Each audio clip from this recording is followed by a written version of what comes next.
And we start with a story that's been hot since the spring fashion shows in October. And what are you doing with all the money? Saving and investing. People these days, they talk about it all the time. God, it's a scandal how much money you girls make these days. At the top of your profession, in any profession, you have to be sort of intelligent to get there. Since Susie Parker made headlines in the 50s, there have been star models. Jean Shrimpton and Twiggy in the 60s, Lauren Hutton in the 70s, and E-Man and Jerry Hall in the 80s. Now in the 90s, fashion has ushered in the superstars, the glamorous, high-profile models who can demand as much as $10,000 a show. As they sometimes do 5 shows a day, their weekly salaries can quickly climb to 6 figures. Today's 10 girls at the top are Linda Evangelista, Yasmin Gori, Naomi Campbell, Claudia Schiffer, Karen Mulder, Lena Christensen, Nadege Dubos-Furtus, Tatiana Patez, Christy Turlington, and Cindy Crawford. The question the fashion industry is asking, are the models worth the money they get, especially in these times of recession, or does their high profile detract from the very clothes they're supposed to be selling? The models say they're worth every cent they get, and that their job is far from glamorous. We're working most of the time, and you have to go to bed very early, don't go out, don't drink too much, and all this.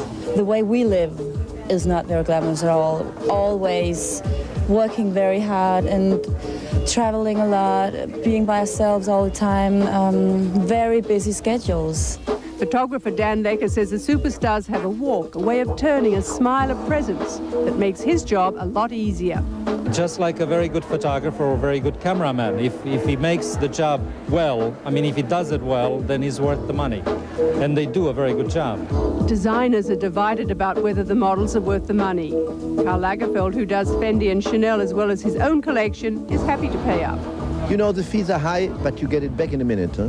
Because the photographers photograph only those. The runway photos make editorial all around the world, more than ever before. It doesn't look like showroom stuff and things like this. And, you know, I think they deserve the fee because it will not last forever. This is not a job where they can be for 20 years. We're about clothes. I mean, I'm designing clothes. And the model, I use a model to express the attitude of the clothes. And the model is not the point. Then designers are paying a lot of money for nothing, because the idea is to focus on the clothes. The jury is still out. If the superstars sell the clothes, they'll continue to get the high fees and perhaps even higher. For there's no doubt they give the shows glamour and excitement. And that thrills the audience, including retailers like Saks, Fifth Avenue's Helen O'Hagan. O'Hagan says some big designers like Giorgio Armani don't need superstar models. Then there are other collections where the star models are really very important because, as we all know, they really photograph beautifully. Then those pictures are picked up all across the country, and a designer who maybe didn't have his strongest collection, he'll get a lot of press because of those girls. And that will sell the clothes? It will certainly sell the clothes. Up next, long